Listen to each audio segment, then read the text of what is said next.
We're here for oral argument in Kirtlund, Frye et al. Versus American Honda Motor Company et al. That's case 20CA011641. Each party will have 15 minutes to present its arguments. The appellant may reserve up to 5 minutes for rebuttal. If you do wish to reserve rebuttal time, let me know before you begin your argument. I'll do the best I can to keep track for you. The arguments are being visually and audibly recorded. They are also currently on a live feed. You should not use the names of any children, minors, victims, although I don't think that's applicable in your case. And we have read your briefs and are ready to begin when you are. And Mr. DeVito, you start us off. Yes, may I reserve five minutes, Your Honor? You certainly may. Thank you. May it please the court, Chris DeVito for the appellants, Mr. Kurt Frye and the Sunnyside Automotive Group. This appeal involves, as the court knows, statutory interpretation of the Ohio Dealers Act, which is codified at Revised Code Chapter 4517, and it came into existence in 1980. The Dealer Act is remedial, and case law has held that since 1991 in the Earl Evans versus General Motors case, 11th District case. Recently, in 2016, it was modified, the Ohio Dealer Act, and codified again in 4517.011 in 2016 to again state that this shall be liberally construed and the purpose of the Ohio Dealer Act. And one of the important purposes is to make sure it's a comprehensive framework for regulating manufacturers, distributors, and dealers of motor vehicle acts. This is not just a one-way street on manufacturer. It also applies to dealers and their responsibilities and duties under this framework. And under 4517.011A4, one of the purposes is to ensure that fair and full competition for intra-brand. That means dealers that have the same brand, such as Honda. And in this case, we have that. We have Mr. Frye, who was an existing Honda dealer, Mr. Matai, who was an existing Honda dealer, and appellee, Mr. Joy Wong, was an existing Honda dealer. So this Ohio Dealer Act was meant to be protection for existing dealers and prospective dealers, such as Mr. Frye in this case. The specific section that this court and the legal question presented to it for de novo review is 4517.56, or the transfer section of the statute. And what's important is prior to 1987, or 7 years after it was enacted, the legislature did a sweeping reform and changed the burden of proof upon the manufacturer, and also gave, for the first time, rights to the prospective transferee to have rights to also sue administratively or elect a remedy to go to court and seek double damages and attorney's fees. So that's an important change. Prior to 1987, a prospective transferee, if the manufacturer turned it down, had no rights to go administratively for injunctive relief or civilly for monetary relief. He was left stuck with whether the selling dealer would do something to try to enforce the proposed transaction. But that all changed in 1987. Legislature made a change, and in many states, almost all 50 of them have these dealer acts. Ohio is one of the few that give rights to prospective transferees specifically, and administrative rights and double damages. So it's an important right and remedy that is given to prospective transferees. And because this is given, the statute needs to be looked at and interpreted liberally to promote the remedy and means. And that was in the Earl Evans case also, that basically said that since it's a liberal statute, you have to promote the means for relief and the remedies for the dealers or prospective dealers. Now, the question before this court under 4517.56 is, when a disappointed prospective transferee files an administrative protest against the manufacturer's refusal to consent, does the filing of the protest basically stay the franchisor from trying to divert the franchise to a subsequent dealer while the protest is pending until the matter is adjudicated before the board? And we believe that is the purpose of the statute. Otherwise, you would never have the right or ability. It would be meaningless or illusory to say you have a right to protest, but the manufacturer can go ahead and approve a subsequent proposed transaction while the pending protest is pending before the board. And that's, I think, if it's not explicit, it's implicit in the Ohio Dealer Act 4517.56D. Because when they go through and explain the language, they set forth that after the hearing, the manufacturer shall, mandatory, deal with the prospective transferee as if he is a dealer. Now that can only occur if the status quo remains during the pendency of the hearing. And it's important to note. Vito, excuse me, I have a question for you. Sure. Your argument regarding the statute and, as you say, at the very least, an implicit stay, how does that play with the actual asset purchase agreement and the fact that it had an end date? Well, I think there's a lot of case law under this body of law, the Ohio Dealer Act, that says if there's it's not moot. Statutorily, it's continued if a prospective transferee timely, before the contract expires, files a administrative protest. Then there's a law he has to proceed. And the arguments have been made by all the appellees, and I'll address it right now, I guess, Your Honors. The question is, we are unfairly stopping the manufacturer, Honda, and or the selling dealer, Mattia, from proceeding with a second contract while the protest is pending. That's been an argument repeated throughout all their three briefs. However, under the Ohio Dealer Act, 0.57A, there's only 180 days to conduct an administrative protest hearing and issue an order. So there's a very short 6-month time frame to stay the transaction. And by analogy, the courts have explained in a termination protest, and all the appellees cite the Ganley Federal Sixth Circuit case, unreported. And in that case, the question was, can a selling dealer who's been given notice of termination but filed a protest, can he go ahead, Ken Ganley, sell it to, Tom Ganley to Ken Ganley, can he go ahead and sell it while the protest is pending and force the manufacturer to review it and accept it? And the Sixth Circuit went through a litany of cases and said every case you could find throughout the country, and in Ohio says the selling dealer only has what he has a right to sell, and that is a franchise subject to a termination protest. And that's what the same thing we argued here. If Mr. Mattia wanted to sell to Mr. Wong, then he has to sell it subject to the pending protest. Like anything else, there's a legitimate, timely commenced protest proceeding before the contract period expired. And so they have to wait the 6 months. And it's, it may be slow down the proposed transaction, but they could review it and approve it conditioned on what happens in the protest. And so, I don't think you can have your cake and eat it too, so to speak. The Ohio Dealer Act, like I said, regulates both the manufacturer and the dealers, and so they have to be a balancing act. And the legislature said, we're giving prospective transferees a right to protest, and they should have a right to eventually get it if the manufacturer did not have good cause. And the selling dealer and the manufacturer, if they want to enter into a second one, it's just going to be subject to the resolution of the protest in a 180-day time frame. Does that answer your question? You go ahead. Thank you. Okay, thank you. I just want to make sure I hit it. Okay. And another point I wanted to bring to the court is there's been an argument repeatedly made by appellees that the other sections of the transfer section regarding 0.50, which is add point or relocations, and 0.54, which is the termination section, and this is 0.56 transfer.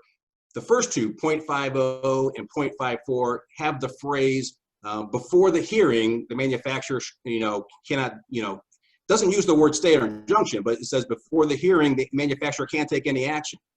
It's important to understand and realize that in those two proceedings, it's the manufacturer proposing to do something, a dealer network change, proposing to terminate a dealer, proposing to add a dealer, proposing to relocate a dealer into another dealer's area.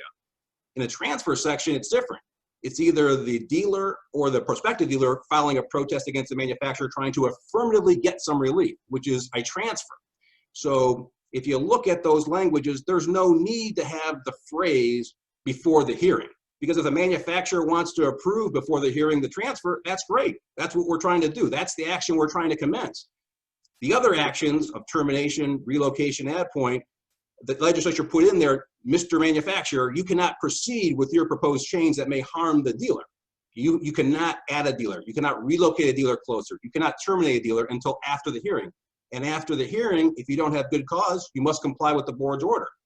And that's what's in the transfer statute. And that's why we laid it out for the court, hopefully under 0.50 and 0.54 and 0.56, that all of them have the same language. After the hearing, the equitable relief is the manufacturer has to recognize the order of the board, which is either you cannot terminate because you don't have good cause, you cannot relocate, you cannot add a point, or you have to accept and affirmatively acknowledge the buy-sell, allow the asset transfer, and allow the franchise, in this case, the Honda franchise, to go to Mr. Frye so that he continue with his business here.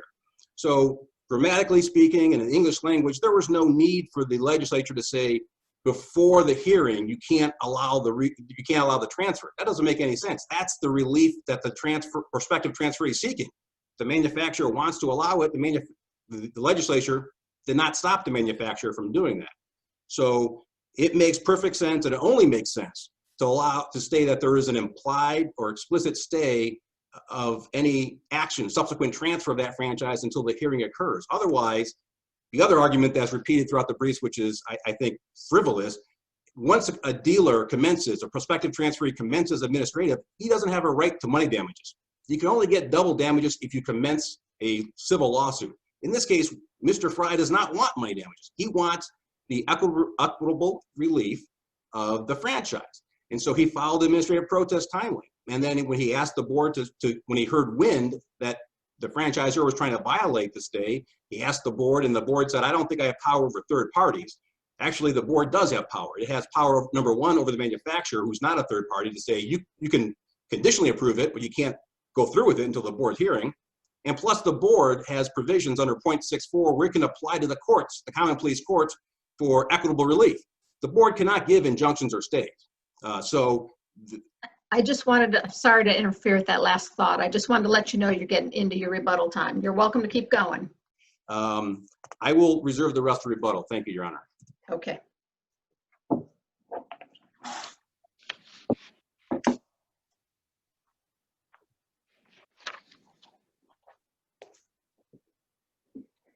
All right, Mr. Hutto, whenever you're ready.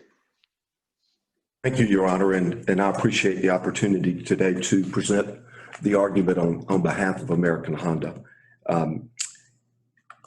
Let me start here. There are essentially 5 threshold issues of law that are fatal to Mr. Frye's claims here in this case, and that the trial court properly dismissed in his order. I'm going to list them, but Ms. Zidar is going to argue a couple of them, and I'll focus on a few, but I'm open to any questions that Your Honors have for me. But the 5 threshold legal issues are that there is no stay, there is no express or implied stay that's provided under the transfer statute, that the election of remedies statute here, 45-1765, specifically bars this situation for a frustrated purchaser from seeking equitable relief in court. Further, that this dispute is moot here before the court because Frye's agreement to purchase had expired. I believe you mentioned that, Your Honor. It had expired on its own volition. Mr. Mattia had negotiated that provision specifically for an out clause in the event that American Honda did not approve this transaction, which is indeed what happened. And then he terminated his contract because he wanted to retire and he wanted to move on with the sale of his business. So this is moot. The dispute is also moot because the action that he seeks to enjoin, that Frye seeks to enjoin, has already closed. The transaction is consummated back in January of this year, about some 10 months ago now, and it's a fait accompli. And then finally, Your Honors, the relevant statutes that we're operating under here with the Ohio Board, they specifically provide Mr. Frye, as a frustrated purchaser, specifically provide him a money remedy. That's what 45-1765 does. And therefore, there's no claim for irreparable harm here. Having said that, I'd like to really focus on 2 key issues for Your Honors that interrelate and I believe are dispositive of Frye's claims here. As Mr. DeVito mentioned, we are under the Ohio Dealers Act. I'll be talking about Chapter 45-17 and specifically 3 statutes: the transfer statute, which is found at 56D, the election of remedies statute found at 65B, the termination statute, which is found at 54D. And the crux of this appeal is whether the transfer statute, the 56, actually provides any stay that would stop Mr. Mattia to sell his Honda dealership to another bona fide purchaser that's consistent with the contract that he had negotiated and entered into with the purchaser. And a corollary to that is whether the election of remedy statute also bars Frye from bringing these type of equitable claims in this court and before your honors. The answer to both of these questions on the stay and whether he can bring equitable claims in court are a resounding no. All of the parties in this case acknowledge that this transfer statute does not contain any express stay. The plain language of the statute simply does not include one. Instead, here, as you heard Mr. DeVito, Frye wants to have this court rewrite the statute to provide for a stay. He even put selective quotes in his brief to try to illustrate this and put the termination statute side by side with the transfer statute. And I'm mighty glad that he did, because the language of the statutes are telling here. The language of the termination statutes is very different. If we were to thumb on the provisions of 54D, which is termination, and 56D, which is the transfer, what your honors will see is that with respect to the termination statute, it specifically provides that the manufacturer can't go exercise the death penalty against a dealer until he has a hearing. And the hearing that good cause is shown for that termination. So it has to be before the hearing. That's a very different situation when you thumb to 56D, where it provides that the franchisor won't fail or refuse to approve a sale with a prospective transferee after the holding of a hearing on any protest if the board in that hearing decides there's not good cause. Now, interesting for your honors again on that thumb is the termination statute provides that alternate remedy too in 54D, because after the part I read about before the holding of a hearing on any protest, it then goes on to say, or after the hearing, if the board determines that good cause does not exist to terminate or cancel. So what you see here is the termination statute provides 2 times that a manufacturer can't terminate. One of them, it gives a stay up until the hearing. And then 2, it says after the hearing, manufacturer, you can't terminate if the determination is made that you didn't have good cause. That's not what happens with the transfer statute. The legislature skips the first part about before the hearing and goes directly to the second language that was contained in the termination statute and says after the hearing. And the reason for this, Your Honor, is simple. Being involved in this automotive business for a while, I'm very familiar with various states and how their statutes apply. And here, when we're looking at the situation where my client might terminate a dealer under 54, or might in fact want to open a new dealership or establish a new store somewhere in the vicinity of Mr. Frye. In either one of those situations, you're dealing with a manufacturer that has an existing franchise, an existing contract with him, and the legislature provides specifically that in those situations, we want a hearing first, and we want to see that there's good cause before you terminate. And we want to see that there's good cause before you open a store next to your existing franchise. That's so different when you look at a transfer with a prospective transferee, because, Your Honors, this transferee does not have a contract with American Honda on this agreement. There is no dealer agreement that exists with Mr. Frye here. Yes, he's a Honda dealer at another location at another dealership, but he wants to buy this one, and he has no contractual rights, no dealer agreement that currently exists with American Honda. The reason that the legislature decided this in its wisdom is so this existing franchisee like Mr. Mattia, if he so chose, he could negotiate a contract so that he would not be held up in court for a matter of a year or 2. Now, I heard Mr. DeVito mention that this is a 180-day process. Well, we have been involved in this one, Your Honors, for a year and a half. This protest was filed in August of 19. It's currently set for trial in January of 2021, about a year and a half, and there have been no COVID delays. And so that is about what we see in these proceedings. So if the legislature had provided this before the hearing, what it would do to Mr. Mattia is, no matter whether he wanted to retire, no matter whether he had an illness, no matter what his particular situation is, he would be tied up in litigation and not be able to have an out clause in the contract. Well, I submit to your honors that that's not what the legislature intended. That's not what the trial court found. In fact, that's not what the hearing officer before the Ohio board found.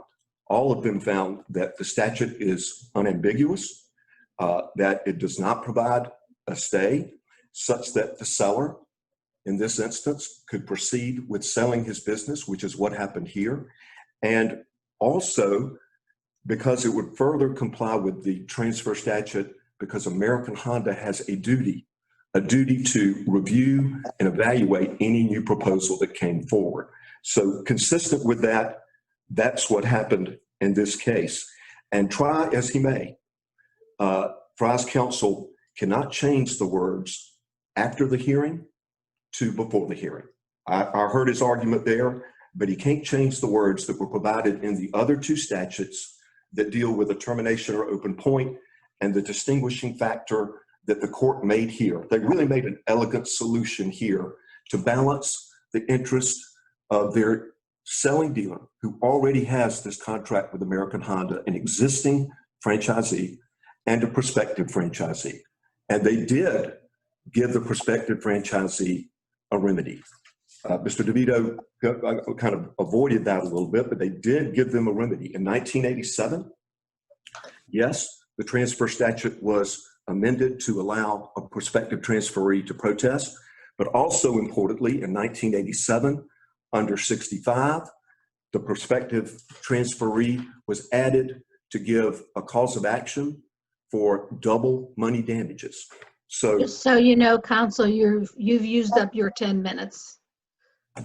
Thank you, Your Honor. I think I just wanted the last point for the court to understand is the remedy is provided in this instance when a selling dealer like Jack Mattia negotiates a sophisticated contract with another party for his out because he wants to retire, and it gave a remedy, a big remedy for the prospective purchaser in that instance, that you could go to the election of remedies and they could choose to file their civil action and get money damages and get, in fact, double damages. Thank you, Your Honors. All right. Ms. Zadar, go ahead. May it please the court, Rochelle Kuznicki Zadar on behalf of Jack Mattia and Mattia Motors, Inc. Just to address a couple of the points raised by Mr. DeVito, the statutes that this court is, before this court today, are unambiguous, and contrary to Mr. DeVito's argument, the protest statute would not be rendered meaningless without the availability of injunctive relief, either before the board or before a trial court prior to the conclusion of a protest hearing, were the selling dealership, my client, Jack Mattia Honda, willing to wait and consummate the transaction, provided that the challenge of the disapproval of the proposed transfer was reversed by the board. My client, Jack Mattia Honda, is not required to be a party to the protest. So his interests, his freedom of contract and property rights, the ability for him to alienate his property with approval of the franchisor, America Honda, is unimpeded by the protest statute. Mr. Frye lost out on a business opportunity. Mr. Frye willingly entered into an asset purchase agreement which provided that it was conditional upon two significant things. The first was the franchisor approving his bid to acquire the franchisee, and the second was a deadline, and that deadline was September of 2019. September of 2019 came and passed. and Honda did not approve. The contract expired as Mr. Frye and Mr. Mattia agreed. Mr. Mattia was not barred by statute, by any order or equity from soliciting additional suitors or buyers. He wanted to retire, and he was able to do that, and he did nothing wrong in pursuing additional buyers. He entered into a subsequent asset purchase agreement, which Honda did approve. Mr. Frye tried not once, but 2 times to restrain and enjoin the consummation of that transaction. In 2 separate occasions, 2 tribunals or quasi-tribunals, the dealer's board and the Lorain County Court of Common Pleas denied the equitable relief that Mr. Frye sought to enjoin the transfer of my client's dealership, Jack Mattia Honda, to a suitable buyer that was approved by Honda. That deal was consummated and closed on January 27, 2020. Since that time, there was no constructive trust or any restraint put on the proceeds of that transaction. The former Jack Mattia dealership is gone. My client no longer owns a dealership. There's nothing left for him to transfer to Mr. Frye. And what used to be Jack Mattia is now operating as Great Lakes Honda West. All of this is to say, Your Honors, this action should be dismissed for mootness. It is the duty of every court to decide actual controversies, not to give advisory opinions as to moot questions.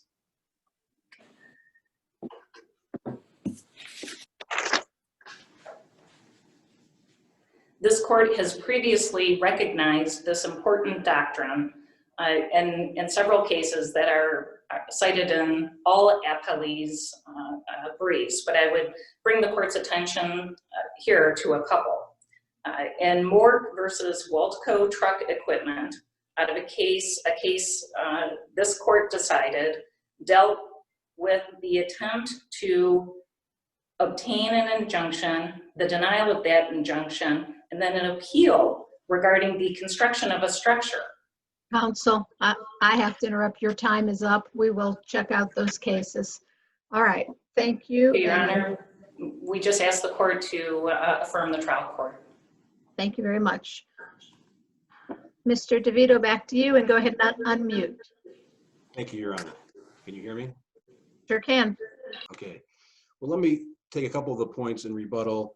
First, the board has already determined that the matter in the administrative protest is not moot. It denied American Honda's motion to dismiss on the same argument that the contract expired. And the board in this case and other cases has held they have equitable powers still. And as we've cited to the court, that we believe that just because wrongdoers, the franchisor, Honda, and or the proposed transferee, Joy Wong, knowing of the protest, steps in and do something that's improper, they take subject to the pending actions that we made them a part of in this action. I mean, we first applied to the board in good faith and said, enforce your automatic or implicit stay. It felt it did not have, it could interpret the law that way to stop the manufacturer. So then we applied to the court in Lorain County and said, and brought in all the necessary and reasonable parties to give them notice and state, hey, you cannot move forward while the pending protest is here. And this all occurred right after Honda's motion to dismiss was denied and an agreed upon schedule. So obviously Honda, and saying that this is unreasonable delay, they agreed upon the schedule before they filed their action to proceed with Mr. Wong. But what's important is here is that there's a plethora of case law, the seminal one being Dever versus Nissan, which held that the Ohio Dealer Act supersedes conflicting contract terms, not only between the manufacturer and dealer, but any other party. This is a remedial act that takes precedent over contract terms. So the Dever versus Nissan case, which we cite in our brief, is a case that definitely shows that the Ohio Dealer Act is remedial and should be enforced. And nobody has explained the Ganley case or how an injunctive relief of fulfilling of Honda going forward with Mr. Frye if the board finds no good cause. They say you have a right and a remedy for double damages. Well, that's an election of remedy. We elected and filed an administrative court. You don't get to file, the board does not grant monetary damages. You have to go to common pleas court. So we made the election already. They're trying to rewrite the statute under 65B and say, instead of in lieu of your choice, you have to actually, you can do both. You can file administratively, and if the manufacturer goes ahead and approves somebody, then go ahead and change or just miss your first case and file a second case and move for money damages. That's not what the cases hold. Pasqualetti didn't hold that either. Pasqualetti basically said he started an administrative proceeding, dismissed it, and then filed a civil action. We made the election, we're sticking with it. And just because the parties did something improper to try to evade it, the stay should apply from the last peaceable time. And the last peaceable time was when there was the status quo of Mattia. And just because this matter has taken longer because of the motion to dismiss that was filed by Honda, which was denied, and there has been some delays from discovery, doesn't mean that the statute doesn't have a 108A provision. So we believe, Your Honors, if you look at everything regarding mootness, those two arguments are false because the board has already said we still have jurisdiction to make a decision. And once they give an order, they can apply to common pleas court under 4517.64B for the common pleas court to enforce their order, to unwind it, to make them recognize it, whatever the equitable relief should be. But they have that power. So I believe, Your Honors, if you look at the statute in a whole, 0.50 terminations, 0.54 relocation, 0.56, the legislature's intent was to maintain the status quo throughout. It is superfluous language to say, before the hearing, you shall not approve the proposed transfer. That makes no sense. It's a double negative. You do not need to do that. But what you do need to put in the statute, and what the legislature did is, when a prospective transferee says it has good cause, you shall recognize it and deal with it as a franchisee. Now, if it wants to go ahead, the seller and the manufacturer, to try to sell it to a second one, it's conditional. It's like buying a house. You have a contingent offer, but you already have one pending with our Mr. Frye. So with that, Your Honor, I think it's completely logical and makes sense. Following Apelli's argument, if you file administrative protest and Honda, as they did here, rushes through a second prospective transferee, then the first prospective transferee has no rights. You don't get to go to file a second action in common pleas court for double damages. He elected his remedy for specific performance. Thank you, Your Honors. Can you comment on the court's failure to have an evidentiary hearing on the injunction? Yeah, that was farther than the brief. I didn't know I had that much time, Judge Teodosio, but yeah, we bought your mic. You're right. You said you didn't know you had that much time. You don't, but go ahead and answer his question, please. Your timing was perfect. Your Honor, we went there with parties and exhibits, and the Judge Bailey just said, I'm just going to take oral argument. In fact, he started off by having the magistrate judge, and I objected to that, saying, I want the judge to hear this because this is a preliminary injunction hearing. I want the court to hear it, not a magistrate, and get a recommendation. So he came on the bench, and I think a little perturbed to say to police, because I made him come here and listen. He goes, I'm only going to take oral argument. So although witnesses were there, all the parties were there, and documents were ready, he said, I only want to hear oral arguments on the legal issues. And we said, we're prepared. We have exhibits. In fact, I gave him an affidavit of Mr. Mattia that had been presented in the board matter to show that he would agree to transfer still then if the court ordered it. He said, I would follow the Ohio Dealer Act. Now, were the arguments limited to the 12B6 issue? Yes. We weren't allowed to put any witnesses on or exhibits. I asked to approach the bench to give him the affidavit of Mr. Mattia that was used in the board matter just to show him, because he asked, what kind of relief can I order? And I said, you have equitable powers to give relief if that's what you want to do later on after the hearing. And I said, Mr. Mattia signed an affidavit saying he would abide by the Ohio Dealer Board if he has to transfer. So, and Judge, I'm sorry, but the last question would be, how is that error, since the court, it's not required that the court have a hearing on a preliminary injunction request? Well, I think if they're going to have a complete trial on the merits of the preliminary injunction, that's when you have to have a trial with evidence. So that's what we said. All right, I understand. Thank you. Thank you, Your Honor. All right. Thank all of you for your arguments. We will take the matter under advisement. We will issue a written decision in due course. It will be mailed to all sides as well as posted on our website and posted on the website of the Ohio Supreme Court. Everybody have a good day and stay safe.